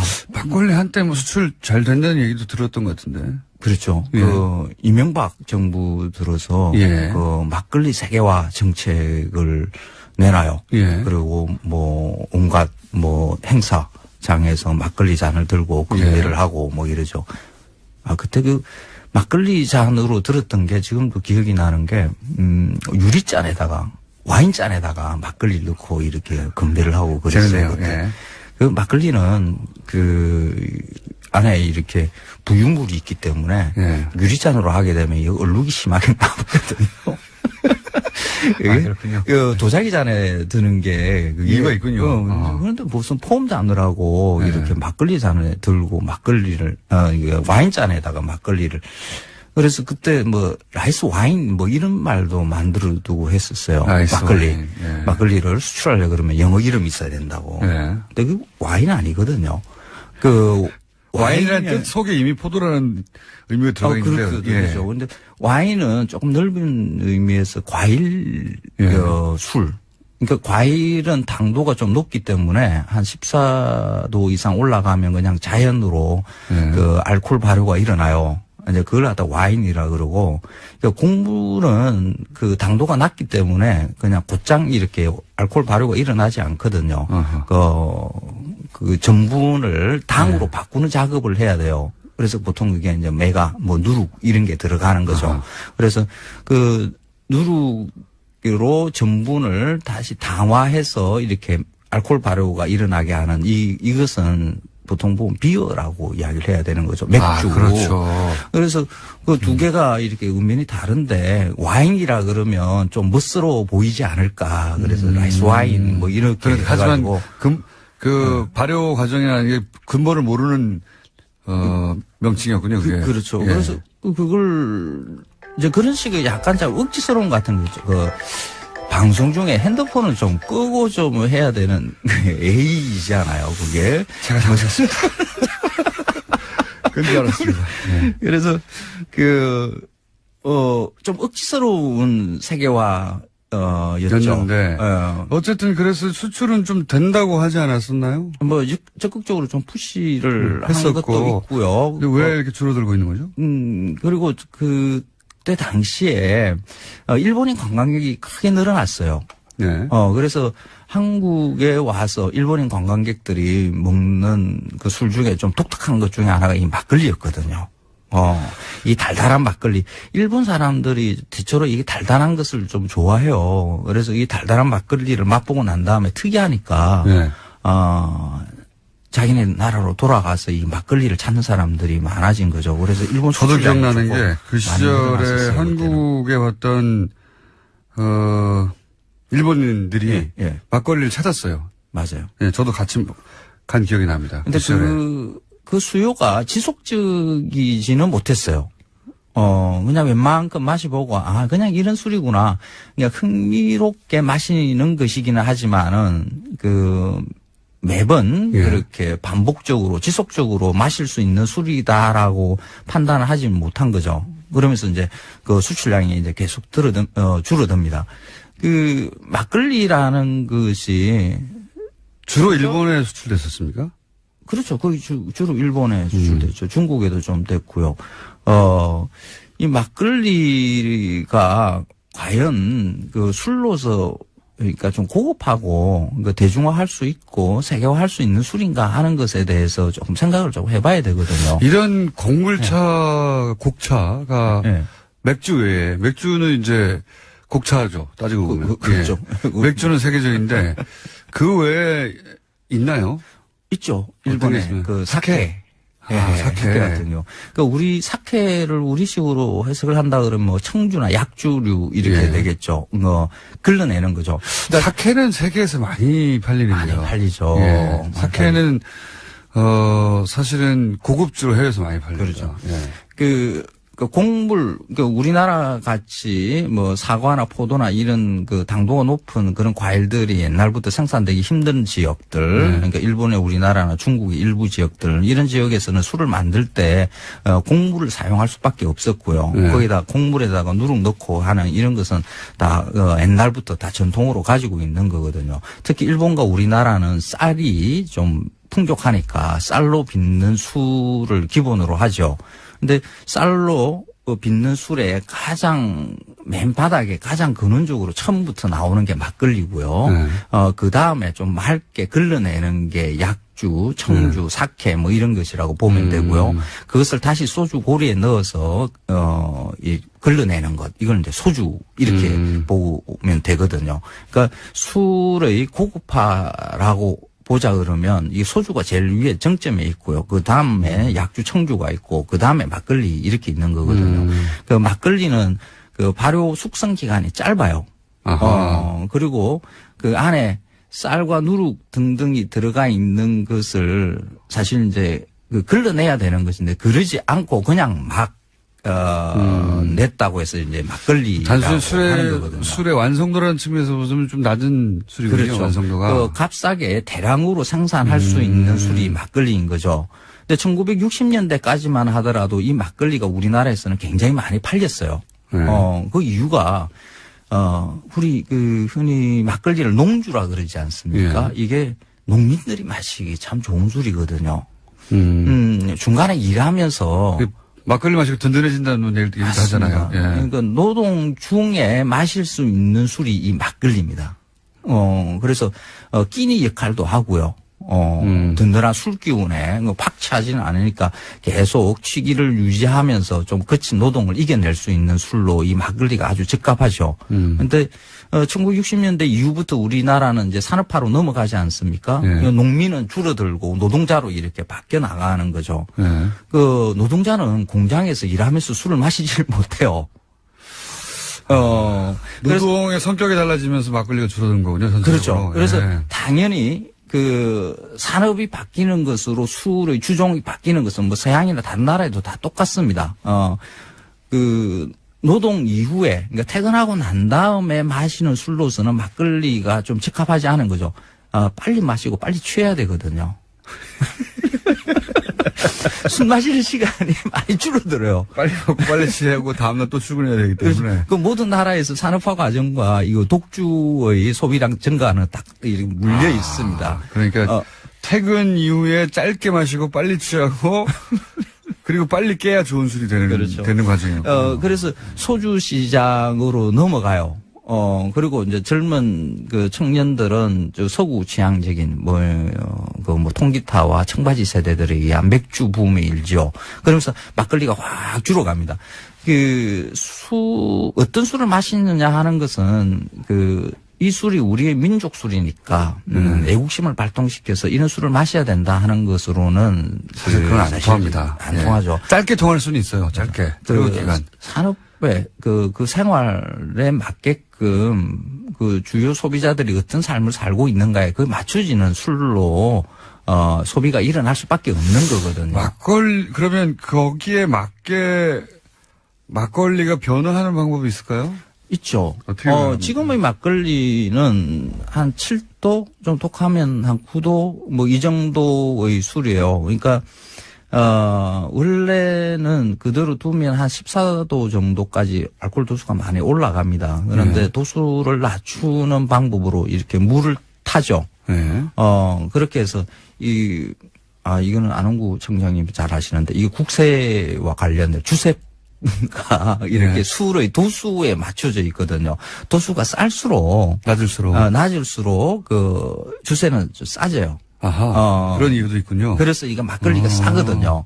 근데 물을 타는 것으로 막걸리 맛이 많이 비어요. 향도 비고요. 혀에 닿고 하는 그런 느낌들이 약간 쓴맛도 약간 받고요. 뭐 아주 맛이 조금 부족해지거든요. 그래서 물 타지 말고. 그래서 그 막걸리에 보면 뭐 아스파탐이라든지 스테비아라든지 이런 감미료가 들어가 있어요. 그거를 만회하기 위해서. 그렇죠. 물 타가지고 희석된 맛을. 그렇죠. 근데 술에 이런 식의 감미료 들어가는 것이 사실 외국인들의 눈에 보면 굉장히 어색한 일이죠. 완성도를 떨어뜨리는 거죠. 그렇죠. 그냥 아주 싸구려 술로 그냥 자리를 잡게 만들 수밖에 없는 게 그거거든요. 그렇다 그러면, 그걸 그냥 물 타서 하는 방식이 아니라, 좀 도수를 아주 높인 그런 방식의 막걸리를 물을 타기 이전에 막걸리를 가지고 어떻게 맛있게 낼까를 연구해야 된다. 그렇죠. 예. 일단 그 아스파탐이나 스테비아 같은 이런 것들을 넣지 않고 그 지금 현재 순수하게 유통되는 막걸리들은 다 그게 들어갑니까? 거의 대부분 다 그게 들어가죠. 만들기 위해서. 그걸 안 넣은 막걸리가 일부 이렇게 생산되고 있는데 아주 귀하죠. 그게 조미료 넣은 막걸리를 먹고 있는 거네요, 지금은. 말하자면. 그 막걸리 소비를 줄이는 것에 가장 결정적인 역할을 하는 게 그 아스파탐과 스테비아라고 봐야 돼요. 첫 입에는 그게 달콤하니까 그게 맛있다라고 느끼지만은 그 마실수록 점점 기분이 불쾌해지는 게 이 아스파탐과 스테비아거든요. 막걸리를 마시고 난 다음에 그 집에 돌아가서 한번 혀로 그 입천장이며 뭐 이 남아있는 그 느낌을 한번 보십시오. 그러면 약간 그 길쭉지근한 이상야릇한 게 혀에 붙어 있을 겁니다. 뒷맛이 달짝지근하고 그런 게 있긴 있죠. 네. 이게 단맛은 짧게 끊어져야 좀 그 기분이 좋고 경쾌하다는 이런 느낌이 들거든요. 그런데 이 아스파탐의 스테비아는 혀에 오래 남아요. 단맛이 오래 남으면 찝찝해요. 이거는 그 인간이 가지고 있는 본능이거든요. 그래서 막걸리 소비가 자꾸 늘어나지 않는 이유 중에 하나가 이겁니다. 그래서 그 아스파탐이나 스테비아를 줄이고 없애고 아예 막걸리 본연의 오리지널 말로 선보여야 그렇죠. 된다. 그 옛날에 막걸리들은 상당히 독했거든요. 그 대포집 뭐 이런 그 이야기 들어보셨을 겁니다. 그 대포집에 그 큰 막걸리 사발 한 잔이면 네. 그냥 취기가 웬만큼 올라가지고 이거 혹시 이제 뭐 막걸리 이러는데 알코올 도수가 너무 낮아가지고 평소에 불만이셔가지고 이 아이템이 정해진 거 아닙니까? 좀 그런 면도 있어요. 술은 술다워야 이게 뭐 술이야, 되는데.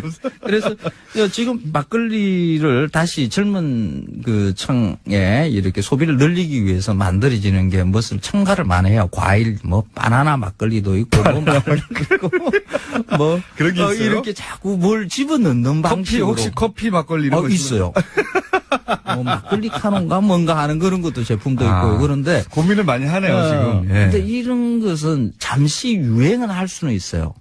재밌다 이러면서 그런데 지속적으로 소비를 일으키지는 못할 거라고 저는 봐요. 네. 그래서 예전에 그 독일에서 맥주를 이렇게 소비량이 계속 늘어날 때 맥주에다 뭐 여러 가지 뭐 안 좋은 것들 집어넣기도 하고 뭐 이런 것들이 일이 있었어요. 그러면서 독일에서 맥주 순수령이라는 것을 만들어서 그냥 순수하게 메가와 호프만 들어간 것을 맥주로 한다 하고 딱 이렇게 규정하고 지금도 그걸 유지를 해요.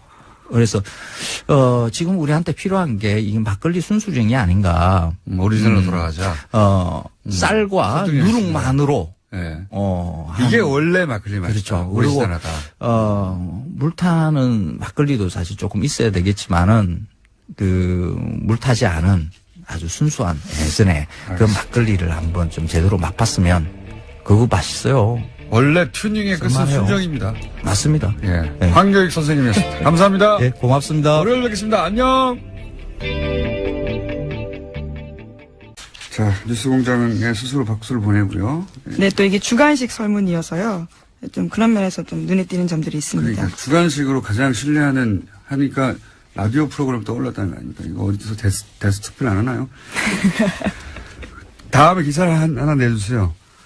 한국 라디오사를 다시 쓰고 있는. 예, 내년에 또 합니다. 연례조사를요. 네, 그런 기사 하나 내주시고 하나 정도 더 할 시간이 있을 것 같습니다. 네, 미국이 유엔 산하기구인 유네스코에서 탈퇴하겠다고 발표했습니다. 트럼프 미국 대통령이 지난해 11월에 당선된 뒤 유엔 및 산하기구 탈퇴 구상이 현실화된 첫 사례입니다. 트럼프 대통령은 기본적으로 다자주의 이런 걸 인정 안 합니다. 예, 다자주의라는 게 다른 국가와 미국이 대등한 관계 틀 속에서 어떤 그 사안에 대한 대처를 해나가는 건데 트럼프는 미국만 생각해. 미국 우선주의. 예. 그러니까 이런 유네스코 뿐만 아니라 유엔 자체에 대해서 부정적이고 유네스코를 탈퇴한 거는 철저히 친이스라엘이거든요. 그 트럼프가. 그래서 트럼프가 취임하자마자 이스라엘에서 뭘 했냐면은 요르단 서쪽 그다음에 예루살렘 동쪽에다가 동예루살렘에다가 정착촌을 지었어요. 정착촌. 무슨 정착촌을 지었냐면 거기 원래 팔레스타인 지역이거든요. 네. 그 지역에다가 이스라엘 사람들 들어가 살라고 정부에서 정착촌을 오랫동안 안 하고 있었거든요. 이거를 왜냐하면 미국에서도 반대했기 때문에 네. 지금 유엔도 반대하거든요. 이거를 왜냐하면 그렇게 되면 원래 그 약속했던 건 이국가 체제거든요. 이스라엘과 팔레스타인이 공존하는. 근데 팔레스타인이 살던 지역에다가 이스라엘 사람들을 다 정착시켜버리면 이게 나중에는 해결이 안 되지 않습니까? 거기 살고 있으니까 주민들이. 그거를 유네스코, 그러니까 이스라엘에 유엔이 반대했어요. 반대하는 건설을 중단하라는 결의안을 냈거든요. 네, 그 결의안에 채택된 것에 대한 항의의 표시로서 탈퇴를 결정했다고 합니다. 그러니까요. 트럼프 대통령은 국제 평화에도 도움이 안 되고요. 예. 네, 이미 파리 기후 변화 협약도 탈퇴했고요. 유엔 인구기금 지원도 중단하겠다고 선언한 바가 있습니다. 미친 척하는 게 아니고 미친 것 같아요. 자, 오늘 여기까지 하겠습니다. 시사인의 김은지였습니다. 감사합니다.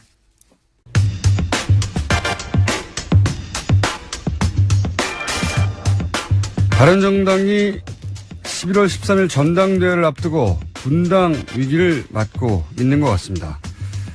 바른정당 황영철 의원 연결해 사정 짚어보겠습니다. 안녕하세요, 의원님. 예, 공준영님 오랜만입니다. 네, 오랜만입니다. 반갑습니다. 네, 저도 반갑네요. 네. 의원님 우선 언론에서 그 의원님을 소위 통합파로 분류하고 있는데 이건 맞는 분류입니까? 네, 맞습니다. 네. 맞습니까? 지금 통합 노력을 하기 위해서 지금 같이 애쓰고 있습니다. 알겠습니다. 그리고 이제 통합파도 네. 상대적으로 적극적인 통합파도 있고 좀 관망파에 가까운 분들도 있다고 하긴 하던데 이 적극적인 통합파라고 정말 그런 국정원 직원 스스로도 굉장히 자괴감이 들 것 같은데요. 네, 그런지는 아닌지는 모르겠는데 그러려고 국정원에 들어온 사람은 아무도 없겠죠. 예. 그렇게 했으니 뭐 전교조 교사로 위장하는 것쯤이야 아무것도 아니겠죠. 예. 여기까지만 했겠나 싶습니다. 예. 안수기도 받고 목사 신분이 되어 기독교 단체를 만들어서 그걸 이끌고 그 목적이 관제대모를 배후에서 지원하는 역할이었다고 하니까 자, 국정원이 그랬다고 합니다. 다음 뉴스는요? 네. 시사인이 계속 연례조사하고 있습니다. 신뢰도라고 해서요. 언론, 사회, 정치 관련된 신뢰도 조사를 계속하는데 최근에 나온 신뢰도 조사에 따르면 가장 신뢰받는 방송 프로그램은 JTBC 뉴스룸이었습니다. 그런데 김어준의 뉴스공장의 선전도 눈에 띕니다. 그래요. 네, 6위를 차지했습니다. 다른 방송 프로그램들 순위를 좀 보면요. KBS의 뉴스 9시 뉴스가 2위를 했고요. 그리고 JTBC의 썰전이 3위를 했습니다. 그리고 SBS의 그것이 알고 싶다가 4위고요. 5위가 MBC 뉴스데스크. 바로 그 다음이 김어준의 뉴스공장입니다. 라디오로는 여기 처음 낀 것 같습니다. 네. 근데 제목을 잘못 썼어요. 제가 보기엔. 한국 언론사를 다시 쓴 손석희와 JTBC 뉴스룸이 아니고 물론 뭐 뉴스를 한 사람만 만드는 게 아니에요. 대단한 인력이 투입되는 종합물인데, 근데 이제 그 인력이 그대로이고, 그 자리에 손석희 사장이 없으면 저는 이 수치는 안 나온다고 봅니다. 예, 그래서 제목은 한국 언론사를 다시 쓴 손석희라고 해야 맞다고 저는 봅니다. 예. 손석희 사장 혼자 영향력이 나머지 언론인 다 합친 거 비슷하잖아요. 반칙이에요, 이건. 네, 신뢰도도 높고요. 게다가 또 뉴스룸도 굉장히 높게 나왔기 때문에 그렇게 제목이 뽑혔습니다. 아니 그러니까 손석희 없는 뉴스룸이 똑같은 수치를 내겠느냐? 저는 아니라고 보기 때문에. 근데 이 조사를 이렇게 보면 10년 전 이명박 박근혜 정부 시작하기 전만 하더라도 KBS, MBC 각각 신뢰도가 1, 2였어요. 예, 1, 2위. 근데 지금은 KBS는 JTBC 절반도 안 되죠. 그리고 MBC는 가장 불신하는 매체. 네, 그렇습니다. 2위입니다, 2위. 예. 1위는 뭐 부동의 조선일보고요. 항상 조선일보였으니까. 2위가 MBC가 된 거예요. 여기서 제가 보기에 역사의 아이러니는 보수 정권은 이제 언론을 장악하는 공작의 일환으로 손석희 당시 아나운서를 MBC에서 쫓아냈거든요. 언론을 장악하려고. 그런데 그 공작의 결과가 오히려 보수 정권을 무너뜨리는 언론사 사장으로 가는 길을 만들어준 거예요. 이게 제가 보기에는 아이러니입니다. 그리고 실제로는 MBC라고 하는 가장 신뢰받던 언론사 하나를 죽이는 결과. 예. 이 거대 MBC, 거대 방송, MBC 뉴스 신뢰도가 이제는, 뉴스 공장하고 비슷해졌다는 거는. 뉴스 공장에 더 분발해야 될 것 같습니다. 뉴스 공장의 대단함과, 예, 또 한 가지는, 공작이 일시적으로 성공할 수 있는 듯이 보여도, 예, 세상을 바꿀 수는 없는 겁니다. 결국은. 안녕하세요. 김어준입니다. 이명박 정부의 국정원이 김재동 씨가 소속된 다음 기획의 폐업을 유도하는 공작에 국세청도 동원된 사실이 확인됐습니다. 김영근 전 국세청 조사국장과 국정원 직원이 나눈 국정원의 보고서에 따르면 국세청은 촛불 시위를 주동한 세력을 압박하는 차원에서 해당 소속사에 대해 2009년 세무조사를 시행했다. 다시 한번 압박을 위해 세무조사에 나서겠다는 대화가 기록되어 있습니다. 국정원 사이버 사령부 그리고 국세청이 직접 정치 공작에 개입된 것이 짐작이나 심증이 아니라 문건으로 입증이 된 겁니다. 국정원 사이버 사령부 국세청이 동원된 마당에 검찰과 경찰, 기무사는 이명박 정부가 그냥 놔뒀을까요? 그럴 리가 있겠습니까? 이쯤 되면 이명박 정부는 그냥 깡패였던 겁니다. 이런 거 바로 잡자는 게 정치 보복이라면 정치 보복 100번쯤 해도 되겠습니다. 김원준 생각이었습니다.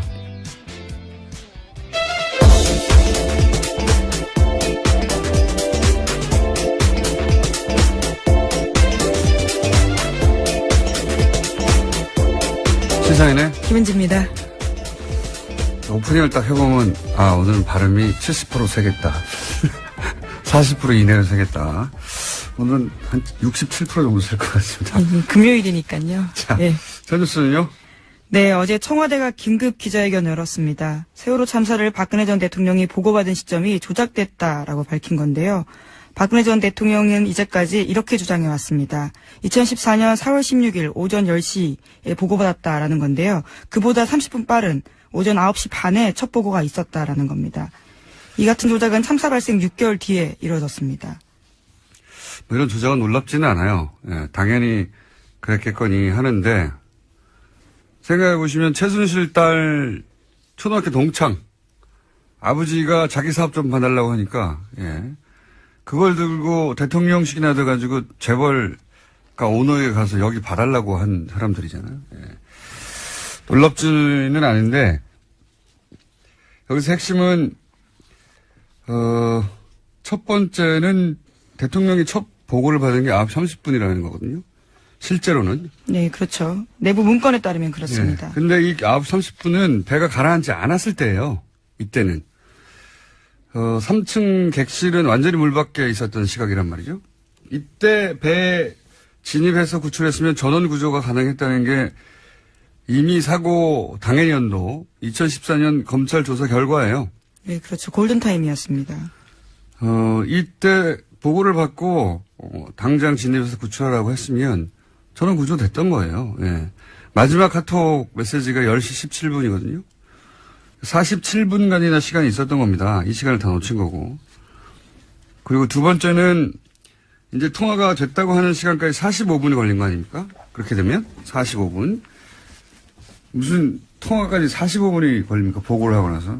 봉화라는 것도 아니고 불을 떼어라. 산에 올라가라.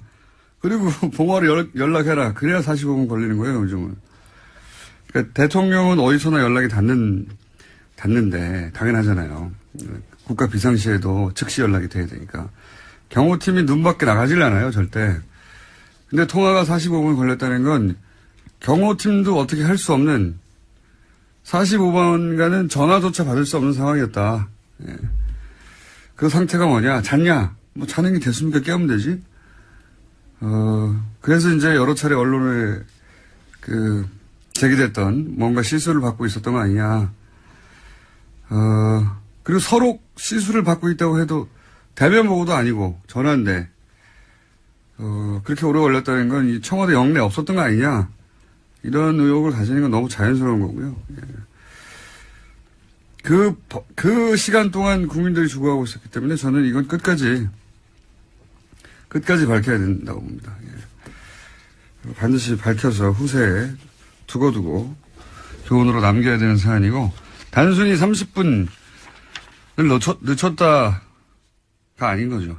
왜 늦췄겠어요? 이 시점에 하필 9시 반에 보고받았다는 게 밝혀지면 그때까지는 배가 넘어가지 않았다는 게 명백히 드러나고, 그때는 다 살아있었다. 그리고 검찰 발표도 있었거든요. 조사 발표도. 그때 진입했다면 전원 고소했다고. 이거는 끝까지 밝혀야 됩니다. 그런 시간을 이제 늦췄고, 그리고 재난 컨트롤 타워를 원래 청와대인데 안행부로 바꿨고. 네, 그런 문건 조작도 있었습니다. 어제 청와대가 발표한 건이 그게 하나 더 있는데요. 국가재난을 총괄하는 기관을 청와대에서 안전행정부로 불법으로 변경한 문서도 나왔다라고 합니다. 내 책임 아니다 이거죠. 예. 이건 예, 이러한 지시는 또 김관진 국가안보실장이 했다고 봅니다. 혼자 했겠어요. 바꾸라고 하니까 바꾼 거지. 놀랍지는 않아요. 놀랍지는 않은데 이제 드러났다는 게 놀랍네요. 이렇게 깔끔하게 지우지 못하고.